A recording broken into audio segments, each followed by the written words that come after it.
The wind howled through the skeletal towers of Chorus Vale, high above the poison surface. Concrete husks swayed and moaned in the storm, stripped of glass and steel, groaning like ghosts as wind screamed through broken corridors. Far below, the crimson haze of chemical fog pulsed with lightning, brief flickering flashes of a dying world. Inside Tower 19, halfway up its ruined spine, Jalan Rohr leaned against a frost-covered pane of reinforced glass. He stood barefoot on cold metal flooring, shoulders wrapped in a patched thermal cloak. The room, once a freight lift, was now a sealed bunker of scrap insulation, radiant heat panels, and handmade wiring. A hydro stove hummed low in the corner, giving off weak warmth and a soft blue glow. The air smelled faintly of ozone and recycled plastic. He sipped lukewarm synth coffee from a steel mug, bitter as always. His unshaven jaw flexed as he stared out across the decaying skyline. A jungle of rusting cables and leaning towers barely held together by gravity and habit. A knock broke the silence. He turned, muscles tensed, every instinct on edge. No one knocked here. Not this high, not in this storm. Another knock. Softer, slower, then silence. He set the mug down, careful not to make noise, slipped to the airlock panel and flipped the camera feed. Static, then a flickering image. A woman stood outside the airlock, shoulders hunched against the wind.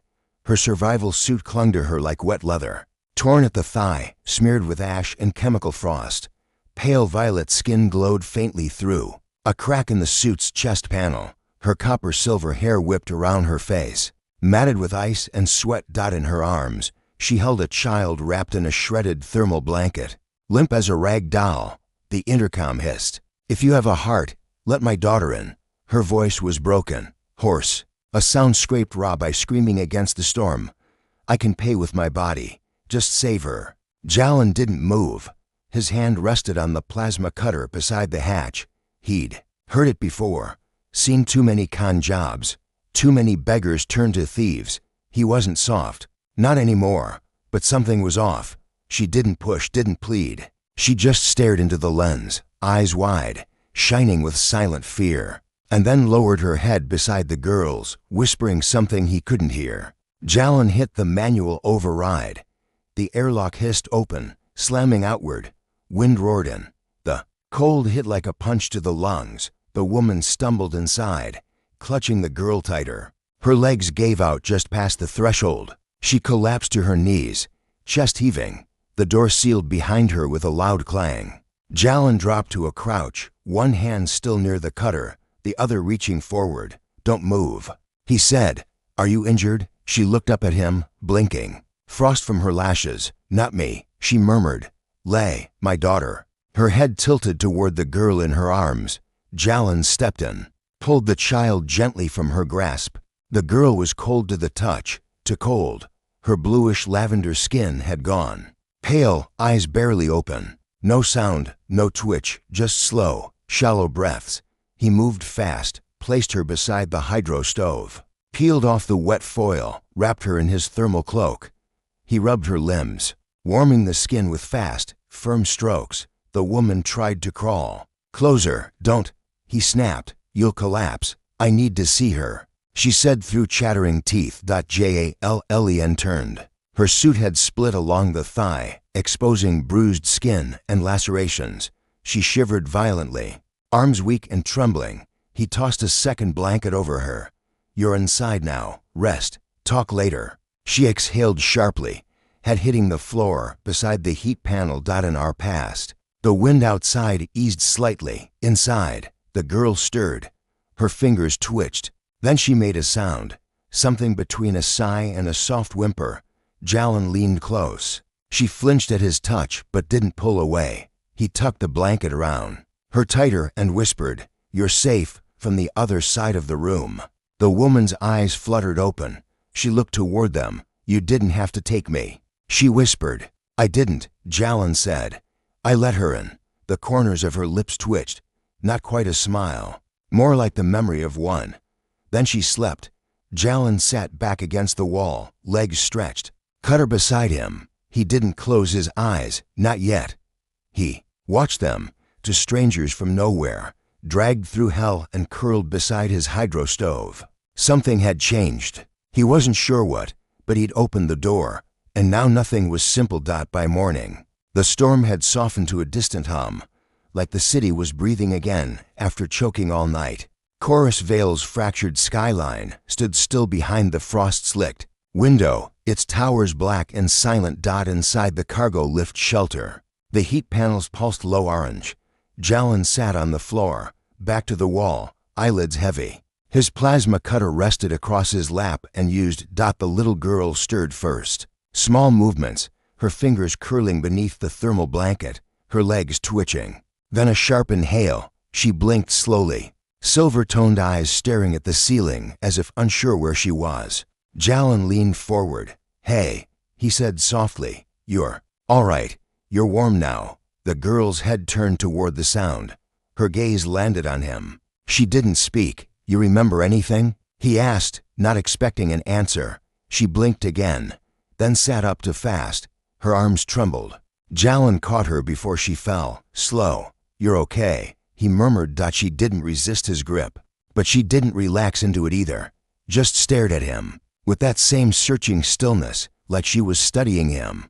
That was when her mother woke. Cheyenne pushed herself up, every movement careful, her breath shaky. Her survival suit had dried, but the tear along her thigh exposed bruised skin faded, violet and gray. Her hair hung in thick, tangled ropes across her face, still damp in places. She clutched her side. Wincing, Jalin turned his head toward her. "You should have stayed down." Cheyenne ignored that. Her eyes were locked on the girl. Lay, the child, turned. The moment their eyes met, the tension broke. Cheyenne dragged herself across the floor with a limp and wrapped her arms around her daughter, pulling her close. "Thank the stars," she whispered into the girl's hair. "I thought I lost you." The girl didn't hug back, but her cheek rested against her mother's shoulder, and for a few seconds, she closed her eyes. Jalin watched from the edge of the room. He gave them time. Eventually, Cheyenne looked back at him, her voice cracked. "You saved her. You brought her to the door," he said. "I just opened it." She tried to sit straighter. "That offer I made last night. Don't," he cut in. Cheyenne blinked, surprised. "You were freezing, starving, desperate. I'm not here for deals." There was silence. Then she lowered her gaze. "We didn't expect anyone to answer. The others, they all turned us away. One man slammed the hatch in my face before I could speak. Another said I should have left her behind." Jalin said nothing. "I used to be a linguist," she added quietly. "Worked for a research vessel orbiting Paralis Station. During the lockdown, our ship got denied re-entry. Systems broke down. Power ran low. Eventually, they voted to abandon the lowest class passengers, and you were one of them." "No," she said, but Lay was. Her father wasn't allowed back on board, so I chose to stay with her. He nodded once slowly. "That's a hell of a choice." Cheyenne met his eyes again. It wasn't hard. The door groaned open. The human's face still flushed with cold, and hesitation softened when he saw the little girl, stumbling inside, wrapped in her mother's worn shawl. Her feet were bare. Her skin shimmered faintly, like frosted starlight. The alien mother remained outside, shivering under the sleet, her eyes not leaving her daughter. She needs warmth," the man mumbled, as if explaining himself to someone invisible. He pointed to a corner where a small thermal unit buzzed. The girl, frightened but obedient, crept toward it. "I'll stay by the door," the mother whispered. "Just let her live." The man, his name was Jonah, did not speak further. He shut the door slowly, deliberately, locking it once more. From the inside, outside, the storm thickened, like the sky itself was mourning. And then, he turned to her. "You offered your body," he said. "Not cruel, not kind." A statement weighted with exhaustion. The mother looked down. "I did." She wasn't used to shame. Her people did not regard intimacy as currency. But desperation rewrote morality in this world. And under this sky, survival bent every rule she once thought eternal. "I didn't want her to die without a name." Jonah looked back at the girl, who now sat curled beneath a thermal blanket, eyes wide with both gratitude and terror. "She still hasn't spoken," he murmured. She doesn't know how to speak your tongue. You do. The alien mother nodded. I watched the broadcasts. Before they ended, Jonah seemed unsure whether to pity her or fear her. She's not like you. The woman added. Not really like me either. Her father was. She trailed off. Jonah raised a brow. Human? The mother gave a faint nod. He crossed the room and poured hot water into a cracked metal mug. Offering it wordlessly, she took it with shaking fingers. The warmth crawled through her hands like forgiveness. Night fell. The child eventually called. Mira slept against the hum of the heater, her breath soft and quick. Jonah and the alien mother, whom he had not asked the name of, sat opposite each other, the silence more intimate than words. You live alone? She asked finally. He nodded. This outpost was supposed to be temporary. Then the skyship stopped coming. You were abandoned. We all were. She traced a circle on the metal cup. You still have power, solar, filtered through old collectors, limited. She studied him. He didn't ask her to undress. He didn't touch her. He didn't even look at her the way most desperate men look at desperate women. He was broken. She realized, like glass bent under weight instead of shattered. My name is Cell, she offered finally. Jonah looked at her. Cell. He repeated it like a strange fruit on his tongue. Your daughter. Mira. Cell's eyes widened. How did you? She said it in her sleep. Over the next days, the storm refused to relent. The outpost became a cradle of uneasy peace. Cell cooked with what little she could find in Jonah's stores.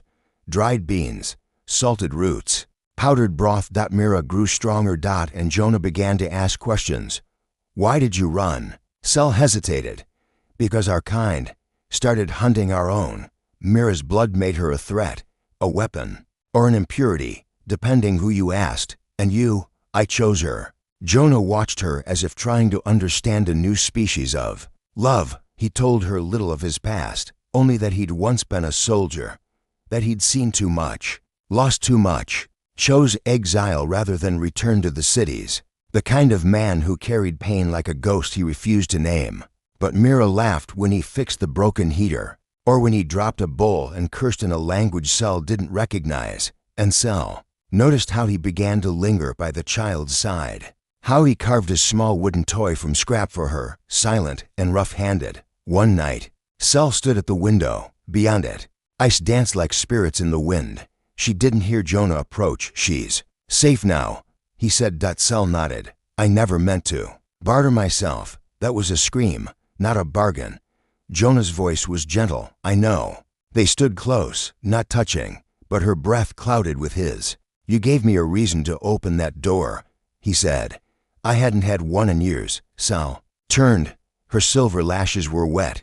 Do you want me to stay? She asked. He didn't answer. He just reached out, hesitant, and took her hand. She didn't flinch. For the first time, Cell didn't feel like a refugee. She felt like someone who might be allowed to begin again. And that night, under a cracked roof and the silence of snow, two broken souls finally let themselves feel warm. Mira slept through it all, dreaming of something kinder than the world she'd fled. The air inside the holding camp was still, too still. The metallic scent of sterilization lingered on everything, on the food they were given, on the clothes they wore, even on the rough pillows they pressed against their tired faces. But it was nothing compared to the silence of uncertainty that filled the long halls and low-lit dorms. Shemi sat on the floor by the edge of her assigned cot, knees pulled to her chest, her arms around her daughter's thin shoulders. We'll get out soon, she whispered. I promised you, didn't I? Her daughter nodded. Her once bright eyes had dimmed to the color of stormwater, but there was still a spark in them. Hope, or maybe just trust. Shemi wasn't sure if it made her feel stronger or guiltier. She had given up everything, her body, her pride. Her history spilled out like an offering for the humans to step over. Some had, indeed.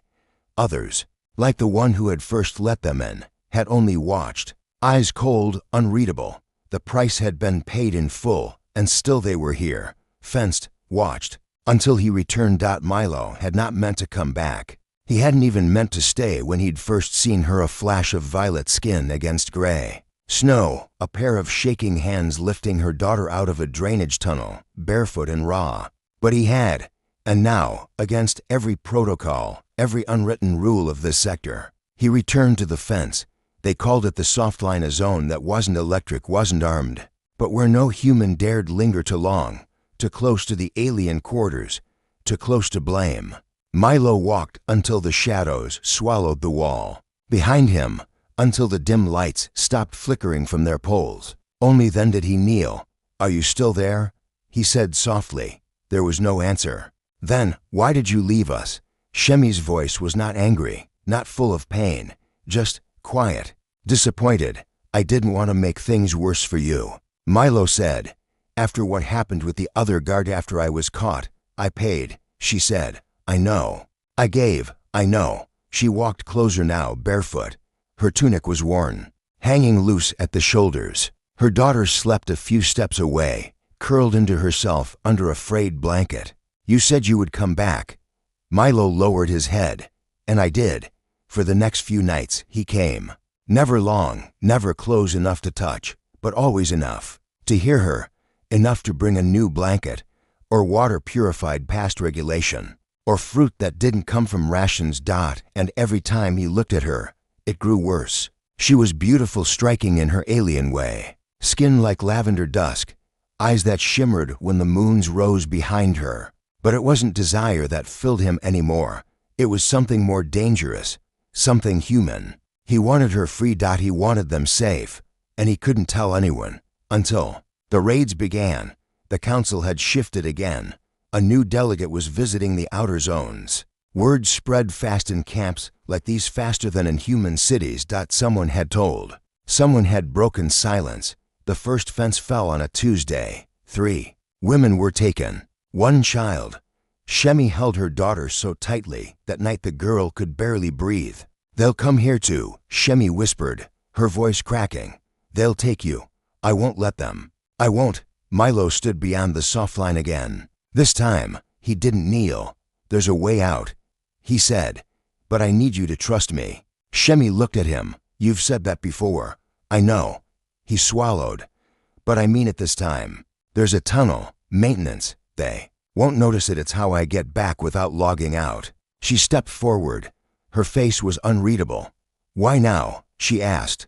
"Why risk everything for us?" Milo looked at her daughter, asleep under his old jacket, then at Shemi. "Because I can't watch this anymore," he said. "Because I didn't save you when I should have. Because I keep thinking about what you said the first time." "What did I say? If you have a heart." Shemi closed her eyes. "I was desperate. I know. But you weren't wrong." He took a step closer. I do have one." They stood in silence. And then, finally, she nodded. They escaped during the third shift change. Milo led the way. Shemi carried her daughter in her arms, her bare feet slapping against the maintenance corridor floor. The light above flickered green to red to nothing at all. Each turn was a gamble. Each grate lifted meant risk. But they reached the end. A gate. Milo forced it open with his security chip. The cold air hit them like a memory. Beyond the gate lay the ruins of a transport station, unused, forgotten, and freedom. He turned back to her. "You'll have to go alone from here. If they trace it back." Shemi reached out. Not for thanks, not for a kiss, but to touch his hand. "Come with us." Milo shook his head. "I'll only slow you down. You said you had a heart." "I do. That's why I'm staying." She looked at him long and hard, and then for the first time leaned in. Her lips brushed his, a kiss like the night air, quiet, necessary. Then she turned, daughter in arms, and vanished into the dark. Milo stood there long after they were gone, and smiled. The storm outside hadn't ended. In fact, it worsened. Radiation spikes, acid winds, and static so fierce it made the power systems groan at night. No one left, no one entered. The outpost became a prison, but also a sanctuary. Yanni clung to Relmore now. She brought him little drawings and wildflowers grown in the nutrient trays. "I made it for you," she'd say, "because you're kind like my mom." The mother watched them with joy and something deeper, something painful. One night, in the corridor just outside the sleeping quarters, Rel and the mother stood in silence. The hum of the generators made a low, aching song. "I was serious," she whispered. When I said you could use my body, if it would help her. Rel turned, his jaw tight. Don't say that. Why? Because you're more than that. You're not a thing to barter. You're a person, a mother, and you deserve safety too. Tears welled in her eyes. I haven't been told that in a long time.